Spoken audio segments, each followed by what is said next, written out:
महाराष्ट्र में जिस तरह से शिवसेना के अंदर फूट पड़ती नजर आ रही है, उससे दिखाई दे रहा है कि अभी 2.5 साल इनके कार्यकाल को हुआ है जो महाविकास आघाड़ी की सरकार वहां चल रही है।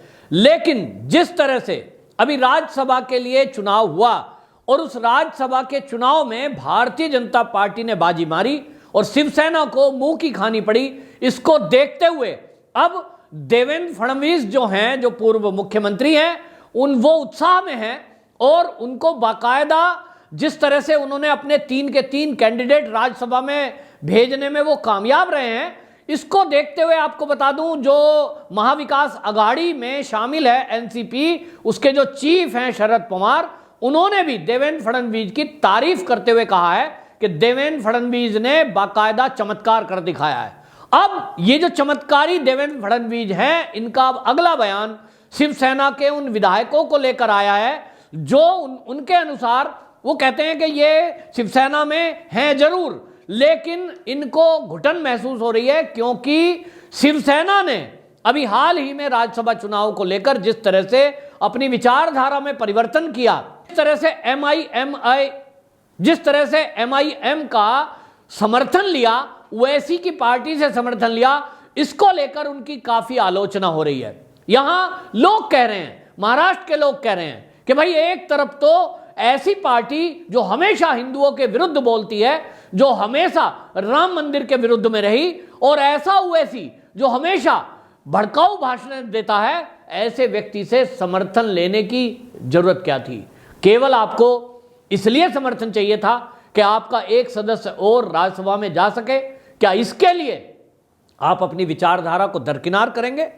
नहीं। और इसीलिए देवेंद्र फडणवीस ने बाकायदा शिवसेना के विधायकों को, शिवसेना के कार्यकर्ताओं को यह आह्वान किया है कि वो अपनी अंतरात्मा की आवाज पर फिर विचार करें और भारतीय जनता पार्टी के साथ आएं। हमने देखा है कि जिस तरह से चुनाव के बाद शिवसेना ने सरकार बनाई, पहले ही झटके में उन्होंने भारतीय जनता पार्टी से जो रिश्ता तोड़ा, कांग्रेस से संबंध बनाया। मैं जहां तक एनसीपी है, एनसीपी के साथ यदि आ भी जाते तो ज्यादा विरोध नहीं होता, लेकिन कांग्रेस के साथ आने के बाद लोग बाला साहब ठाकरे जी के उन बयानों को याद दिलाने लगे और सोशल मीडिया पे बाकायदा वो वायरल किए गए कि कभी बाला साहब ठाकरे जी ने शिवसेना को लेकर क्या बातें बोली थी। आज उनके बेटे ने वो बातें भुला दी हैं। अभी कांग्रेस की बातें लोग भूले ही थे, अभी एमआईएम की एंट्री हो गई और एमआईएम में ओवैसी के साथ मिलकर के जिस तरह से राज्यसभा के लिए वो साथ आए, इससे अब नए कयास लगाए जाने लगे और शिव सैनिक तो अपने को ठगा महसूस कर रहा है, क्योंकि उनका कहना है, बहुत सारे शिव सैनिक ऐसे हैं जो ये कहते हैं कि हम तो इस विचारधारा से जुड़े थे कि शिवसेना एक कट्टर हिंदूवादी पार्टी है, केवल हिंदुओं की बात करती है, हिंदुत्व की बात करती है, और इसकी स्थापना का मकसद भी यही था कि हिंदुओं की रक्षा, हिंदुओं की बात, हिंदुत्व की बात की जाए। लेकिन आज के समय में जब से महाविकास आघाड़ी की सरकार बनी है, इसमें कांग्रेस का समर्थन है और इसकी वजह से शिवसेना आज उन विचारधाराओं पर चल रही है जो कांग्रेस की विचारधारा है। अब हाल ही में अभी आप देख लिए राज्यसभा में तो मुंह की खानी पड़ी शिवसेना को, लेकिन अब है एमएलसी का चुनाव, यानी विधान परिषद का चुनाव। और इस विधान परिषद के चुनाव में भी आपको बता दूं 10 रिक्त पद हुए हैं, 10 सीटें खाली हुई हैं। लेकिन यहां भी मामला दिलचस्प होता दिखाई दे रहा है, क्योंकि 10 विधान परिषद सीटों के लिए कैंडिडेट मैदान में जो उतरे हैं वो अभी तक 12 हैं। यानी फिर एक बार यहां चुनाव होगा। विधान परिषद की जो सीटें होती हैं उसमें भी आम तौर पर आम सहमति से चुनाव हो जाता है, यानी चुनकर लोग विधान परिषद में पहुंच जाते हैं। लेकिन अब ये चुनाव होना है और जब ये चुनाव होगा तो निश्चित रूप से लोग कह रहे हैं कि जिस तरह से राज्यसभा चुनाव में हुआ कि शिवसेना को जिन वोटों की जरूरत महसूस हो रही थी और उनको लग रहा था कि इनके आधार पर हम अपना दूसरा कैंडिडेट भी राज्यसभा में भेज पाएंगे, वो विफल हो गई। और इसका कारण यह है कि उनके साथ कोई आना चाह नहीं रहा। छोटे दल हैं जिनकी 1 वोट 2 वोट थी, वो भी आना नहीं चाह रहे, क्योंकि वो देख रहे हैं कि एक तरफ भाजपा है जिसके नेतृत्व में केंद्र सरकार चल रही है और अभी तक के आंकड़े, सारे सर्वे ये बता रहे हैं कि 2024 में भी भारतीय जनता पार्टी मोदी जी के नेतृत्व में एक बार फिर से केंद्र में सरकार बनाएगी। तो लोगों को लगता है किसके साथ जाएं? उस पार्टी के साथ जाएं जिसके ऊपर करोड़ों की उगाही का मामला चल रहा है, उस पार्टी के साथ रहें महाविकास अघाड़ी गठबंधन के जिनके ऊपर भ्रष्टाचार के आरोप हैं, जिनके जो मंत्री हैं वो जेल के अंदर बंद हैं, या उनके साथ रहें जो पाक साक छवि वाले लोग? नरेंद्र मोदी जी का अभी 8 साल हो गया, कोई विपक्षी भी उनके ऊपर उंगली नहीं उठा सकता। इसी तरह महाराष्ट्र के अंदर मुख्यमंत्री के तौर पर भारतीय जनता पार्टी के मुख्यमंत्री देवेंद्र फडणवीस रहे, लेकिन उन देवेंद्र फडणवीस के ऊपर भी अभी तक कोई ऐसा एक भी आरोप नहीं लगा सके महाविकास अघाड़ी के कोई भी लीडर कि ये भ्रष्टाचार देवेंद्र ने किया था। इसका मतलब यह है कि ये जो पाक साफ छवि है, ये जो स्वच्छ छवि है, ये जो भ्रष्टाचार मुक्त शासन है, इसके कारण से शिवसेना के बजाय बीजेपी का ग्राफ बढ़ा है।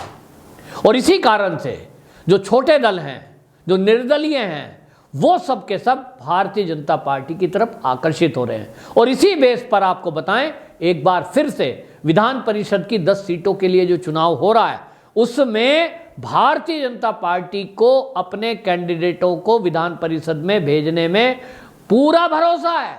वो कहते हैं कि सब के सब इसमें होंगे। अब इसके लिए 20 जून को चुनाव होना है, और 20 जून का जब चुनाव होगा, भारतीय जनता पार्टी ने 4 सदस्यों को मैदान में उतारा है। आपको एक और बता दूं यहां कि 4 तो जीत ही सकते हैं, लेकिन इसके अलावा एक और यानी 5 सदस्य को उतारा है। एक निर्दलीय को सपोर्ट किया है, और जो निर्दलीय सपोर्ट है, सदाभाऊ को सपोर्ट किया है बीजेपी ने, वो निर्दलीय है। कुल मिलाकर भारतीय जनता पार्टी की तरफ से 5 कैंडिडेट मैदान में है। इसी तरह जो शिवसेना है उसके 2 कैंडिडेट मैदान में है, एनसीपी के 2 कैंडिडेट मैदान में हैं, और कांग्रेस का 1 कैंडिडेट मैदान में है। यहां कांग्रेस ने क्या किया है कि एक निर्दलीय को सपोर्ट किया है, और उन्होंने कुल मिलाकर 2 सदस्य मैदान में उतारे हैं। तो अगर बात करें टोटल मिलाकर के जो सीटें हैं वो 10 और सदस्य हो गए हैं 12। इनमें और एक आध बढ़ोतरी होने की आवश्यकता। और इसमें आप देखें कि निर्दलीय की एंट्री से ये मामला रोचक हो गया है। लेकिन अब देखना होगा कि भारतीय जनता पार्टी राज्यसभा चुनाव की तरह फिर से एक बार बाजी मारेगी। लेकिन आपको बताएं, जो बीजेपी है उनके लीडर जो महाराष्ट्र में राजनीति करते हैं, उनका कहना यह है कि अभी जब ये चुनाव होगा 20 तारीख का, इसके बाद बीएमसी का चुनाव होना है, और बीएमसी चुनाव के पहले महाराष्ट्र की जो सरकार है वो गिर जाएगी। उसका कारण बताते हैं लोग, वो ये बताते हैं कि जो महाराष्ट्र है, यहां बीएमसी चुनाव को काफी महत्वपूर्ण माना जाता है, इसका असर पूरे महाराष्ट्र पर पड़ता है, और अभी समय रहते सब लोग ये चाहते हैं कि बीएमसी में हमारा भी प्रतिनिधित्व ज्यादा से ज्यादा हो। इसमें शिवसेना का ग्राफ बड़ी तेजी से नीचे गया है। शिवसेना की लोकप्रियता घटी है, क्योंकि अपने मुद्दे छोड़ करके वो किस तरफ चल पड़े हैं। लोग कहते हैं जो कांग्रेस थी उसी के पैटर्न पे चल रहे हैं। दूसरा, जो अनिल देशमुख जी और नवाब मलिक जी जेल के अंदर बंद है, उसको लेकर के बहुत भारी ये नुकसान हुआ है महाविकास अघाड़ी को, कि महाविकास अघाड़ी में जब मुख्यमंत्री के तौर पर उद्धव ठाकरे जी विराजमान हैं, तो उन्होंने मुख्यमंत्री रहते हुए किसी पर कार्रवाई क्यों नहीं की, बल्कि उल्टा है कि जो इस भ्रष्टाचार को उजागर कर रहे थे उन्हीं के खिलाफ कार्रवाई करने की शुरुआत कर दी। पत्रकारों के खिलाफ कार्रवाई की गई, बॉलीवुड के कलाकारों के खिलाफ कार्रवाई की गई। उससे केवल और केवल शिवसेना की छवि खराब हुई है। महाविकास अघाड़ी उसमें एक तरफ बैठा है और कांग्रेस उसमें एक तरफ बैठी है, और यहां तक कि जब कभी ये नेता बात करते हैं तो कांग्रेस के नेता कहेंगे कि हमारी जो है इस सरकार में चल नहीं रही है। नाना पटोले के कई बार ऐसे बयान आए हैं। इसी तरह एनसीपी के नेताओं से बात करेंगे तो वो कहेंगे साहब हमारे हाथ में तो कुछ है ही नहीं, सारे फैसले जो है मुख्यमंत्री लेते हैं। तो एक दूसरे से सामंजस्य नहीं है, मजबूरी बस ये सरकार चल रही है। और ऐसे में जो सूत्र हैं वो ये बताते हैं कि बीएमसी चुनाव के पहले ये सरकार भारतीय जनता पार्टी नहीं गिराएगी, वो गिराकर कोई सहानुभूति देना भी नहीं चाहती। लेकिन महाविकास अघाड़ी गठबंधन जो है, इन्हीं में आपस में फूट पड़ेगी, और एनसीपी और शिवसेना के कुछ विधायक वो अपना समर्थन वापस ले लेंगे, और उसके कारण ही बीएमसी चुनाव के पहले ये महाराष्ट्र की सरकार, उद्धव सरकार गिरने के चांस दिखाई दे रहे हैं। इसके बाद हो सकता है फ्रेश चुनाव हो, क्योंकि चुनाव होंगे तो उसका सबसे ज़्यादा लाभ भारतीय जनता पार्टी को मिलेगा। जोड़ तोड़ गठजोड़ करके भारतीय जनता पार्टी सरकार बनाने के मूड में नहीं है, वरना अभी तक कुछ भी कर चुकी होती। और हमेशा संजय राउत जी का जिस तरह का बयान आता है कि केंद्रीय एजेंसियों को दुरुपयोग किया जा रहा है, केंद्र हमारी सरकार गिराना चाहता है, ये सब अभी तक के बयानबाजी जितनी भी हुई ये बहाने साबित हो रहे हैं, क्योंकि अभी तक 2.5 साल होने को आया, केंद्र ने ऐसा एक भी कदम नहीं उठाया जिससे उद्धव सरकार गिर जाए।